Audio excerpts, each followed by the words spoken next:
कल हमने पाठ 4 में उपसर्ग पढ़ा था। आज हम प्रत्यय के बारे में पढ़ेंगे। जो शब्दांश किसी शब्द के अंत में जुड़कर नया शब्द बनाते हैं वो प्रत्यय कहलाते हैं। अर्थात कल आपने उपसर्ग में पढ़ा था कि वो शब्दांश जो किसी शब्द के प्रारंभ में जुड़ते हैं अर्थात उसके पहले जुड़ते हैं वे उपसर्ग कहलाते हैं, और जो बाद में जुड़ते हैं वो प्रत्यय कहलाते हैं। जैसे शिक्षा धन इत अर्थात शिक्षित, बिछ धन औना अर्थात बिछौना, लिख धन आवट अर्थात लिखावट। अर्थात ये किसी न किसी शब्द के अंश होते हैं जो किसी भी शब्द के अंत में लगते हैं और वो प्रत्यय कहलाते हैं। प्रत्यय के भेद, प्रत्यय के दो भेद हैं, कृत प्रत्यय, तद्धित प्रत्यय। कृत प्रत्यय लड़ धन आई अर्थात लड़ाई, हंस धन ई अर्थात हंसी। तो कृत प्रत्यय आपके वे होते हैं जो किसी क्रिया में जुड़ते हैं वो कृत प्रत्यय कहलाते हैं। तद्धित प्रत्यय जो संज्ञा सर्वनाम विशेषण में प्रयुक्त होते हैं वो तद्धित प्रत्यय कहलाते हैं। यहाँ पे दिया गया है कि वे प्रत्यय जो धातुओं के अंत में जुड़कर नए शब्दों का निर्माण करते हैं। तो धातुओं का मतलब क्या होता है? क्रिया का मूल रूप। जैसे यहाँ पे लड़ लिखा हुआ है तो लड़ क्या है? क्रिया है, अर्थात क्रिया का मूल रूप अर्थात धातु, और जो आई लगा है ये प्रत्यय लगा हुआ है, तो ये दोनों मिला के क्या बन गया? लड़ाई। कर्ता अर्थात क्रिया को करने वाले का ज्ञान कराते हुए कर्तृवाचक कहलाते। जैसे इसमें था आपका पाठक, धावक, पाचक, चालक, अर्थात ये कर्ता का बोध कराते हैं।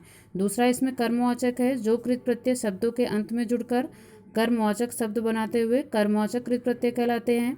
जैसे इसमें प्रत्यय जो है वो औना है और मूल शब्द खेल और बिछ है। जो हमारा शब्द बनेगा वो क्या बनेगा? खिलौना और बिछौना, जो कि कर्म का सूचक है। अर्थात कोई बच्चा खिलौने से खेल रहा है, कोई बिछौना बिछा रहा है, तो अर्थात ये कोई ना कोई कर्म कर रहे हैं। तीसरा है करणवाचक जो कृत प्रत्यय शब्दों के अंत में जुड़कर करणवाचक संज्ञा शब्दों की रचना करते हैं वे करणवाचक कृत प्रत्यय कहलाते हैं। जैसे यहाँ पे है मूल शब्द जो है वो घेर, ठेल, भूल, झूल, और जो प्रत्यय इसमें लगा हुआ है वो क्या लगा हुआ है? आ।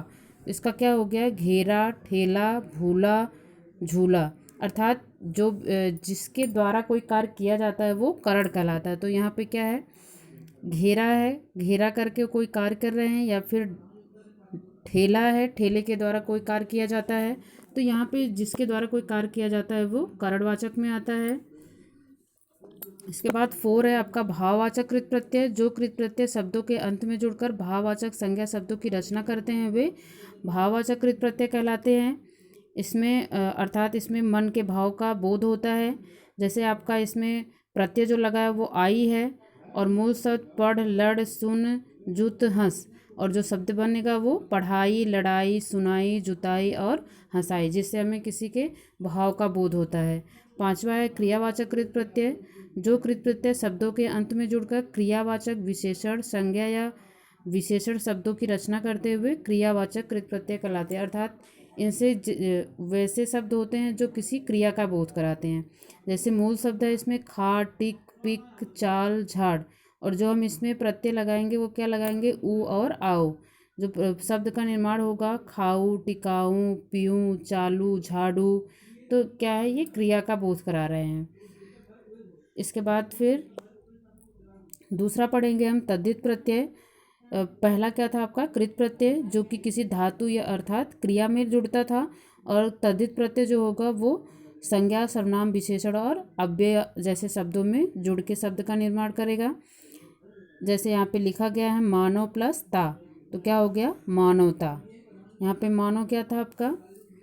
वो संज्ञा था, लेकिन इसमें जो प्रत्यय लगा और क्या बन गया? मानवता। तो जो शब्द बन गया वो भाव का बोध करा रहा है, मानवता। इसके बाद फिर तद्धित प्रत्यय के प्रकार, इसके भी कई प्रकार हैं। कर्तृवाचक, भाववाचक, संबंधवाचक, लघुतावाचक, गणनावाचक, गुणवाचक, स्त्रीलिंगवाचक और बहुवचनवाचक। अब इसके बारे में हम विस्तार से पढ़ेंगे। पहला है कर्तृवाचक तद्धित प्रत्यय, कर्ता का बोध कराने वाले तद्धित प्रत्यय कहलाते हैं। जैसे अभी आप पढ़ रहे थे कृत प्रत्यय में, अर्थात जो भी प्रत्यय बनेगा वो हमारा कर्ता का बोध कराएगा। तो इसमें जैसे जो आपका प्रत्यय है वो ई है और मूल शब्द है सुख, दुख, शास्त्र, तेल। सुखी, दुखी, शास्त्री, तेली। इसके बाद फिर है आर और उसमें लगा है सोना लोहा, सुनार लोहार। तो जो भी हमारे शब्द बनेंगे वो कर्ता का बोध कराएंगे। दूसरा है भाववाचक, अर्थात वो भाव का बोध कराएंगे। इसमें जो आपका प्रत्यय है वो आई है। जो मूल शब्द है बुरा भला चतुर पंडित, शब्द बनेगा बुराई भलाई चतुराई पंडिताई। फिर है संबंधवाचक तद्धित प्रत्यय, ये संबंध का बोध कराएंगे। जैसे इसमें जो प्रत्यय शब्द है वो है आल, मूल शब्द है ससुर, जो शब्द बनेगा वो क्या बन जाएगा ससुराल। फिर आपका है ऐरा, फिर हो जाएगा इसका जो शब्द बनेगा मौसेरा चचेरा फुफेरा ममेरा, अर्थात ये संबंध का बोध कराएंगे। फिर 4 है आपका लघुतावाचक तद्धित प्रत्यय, लघु शब्द का बोध कराने वाले तद्धित प्रत्यय लघुतावाचक कराते हैं। लघु का मतलब क्या होता है छोटा। जैसे इसमें है ईया प्रत्यय और जो शब्द है वो डिब्बा लोटा खाट, शब्द जो बनेगा वो क्या बनेगा डिबिया लुटिया खटिया। ठीक है, तो ये छोटे शब्दों का बोध कराते हैं। आगे आगे है आपका गणनावाचक, अर्थात जो गणना का बोध कराते हैं। जैसे इसमें है वाह और जो हमारा मूल शब्द है वो 10 32 100 1000, जो मूल शब्द बनेगा वो 10वां 32वां 100वां और 1000वां, अर्थात ये किसी न किसी इकाई का बोध करा रहे हैं। फिर है 6 है गुणवाचक तद्धित प्रत्यय, गुण का बोध कराने वाले तद्धित प्रत्यय गुणवाचक तद्धित प्रत्यय कहलाते हैं।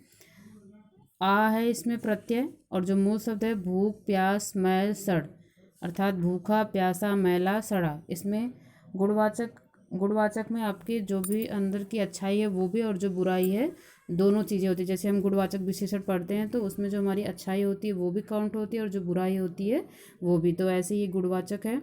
इसके बाद फिर 7 है स्त्रीलिंगवाचक तद्धित प्रत्यय, स्त्रीलिंगवाचक तद्धित प्रत्यय में स्त्रीलिंग सूचक शब्दों का बोध होता है, अर्थात किसी स्त्री शब्द का बोध होता है। जैसे इसमें इन है प्रत्यय और जो मूल शब्द है धोबी माली सुनार सांप, जो शब्द बनेगा धोबिन मालिन सुनारिन सांपिन। इसके बाद फिर 8 है बहुवचनवाचक तद्धित प्रत्यय, बहुवचन का बोध कराने वाले तद्धित प्रत्यय बहुवचन तद्धित प्रत्यय कहलाते हैं, अर्थात ये बहुवचन का बोध कराएंगे ये सब। इसमें है ए और जो हमारा मूल शब्द है लड़का पत्ता रास्ता छाता, शब्द जो बनेगा लड़के पत्ते रास्ते छाते, अर्थात ये बहुवचन का बोध करा रहे हैं। इसके बाद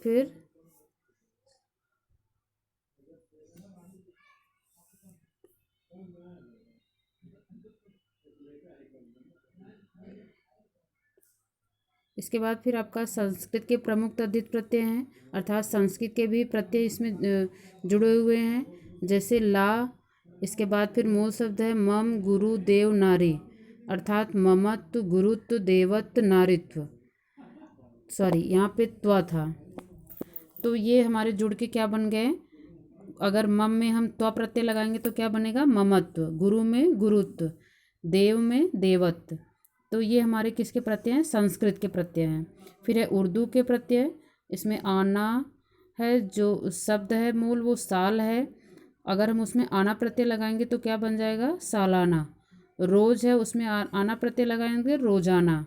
नज़र है नजराना, अर्थात ये प्रत्यय अर्थात ये शब्दों से ये पता चल रहा है कि ये उर्दू के प्रत्यय हैं, अर्थात उर्दू प्रत्यय लग के फिर उर्दू शब्दों का निर्माण कर रहे हैं। फिर एक ही शब्द में अलग अलग उपसर्ग प्रत्यय लगाकर बनाए गए शब्द, अर्थात एक ही शब्द होता है उसमें अलग अलग प्रत्यय और उपसर्ग लगाए। जैसे इसमें हंस है तो हंसमुख, हास्य हंसना हंसकर, अर्थात एक ही शब्द है उससे कई शब्द बन रहे हैं। पहले हंसी बना, फिर हंसमुख, हास्य हंसना हंसकर, अर्थात उसमें उपसर्ग और प्रत्यय दोनों लगा हुआ है। इसके बाद फिर लिख है लिखाई लेखक लेखन लिखावट लिखकर, अर्थात शब्द आपका एक ही है लेकिन इसमें उपसर्ग और प्रत्यय दोनों लगे हुए हैं। इसके बाद फिर है उपसर्ग था प्रत्यय का एक साथ प्रयोग, जैसे इसमें उप मूल शब्द है कार और ई प्रत्यय है, तो जो हमारा शब्द बनेगा वो क्या बनेगा उपकारी, अर्थात इसमें जो मूल शब्द था क्या था सिर्फ कार, उप जो है वो उपसर्ग है और ई जो है वो प्रत्यय है, अर्थात कोई कोई शब्द ऐसे होते हैं जिसमें उपसर्ग और प्रत्यय दोनों साथ साथ लगते हैं। तो आज ये आपका प्रत्यय यहाँ पे समाप्त होता है। आप इसको ध्यान से पढ़ना ताकि आपको समझ में आ जाए, और जो क्वेश्चन दिए गए क्वेश्चन करना है। बाकी आपके 2 एक्सरसाइज के हैं वो भी आपको अपनी कॉपी में करना है यहाँ से देख के। धन्यवाद।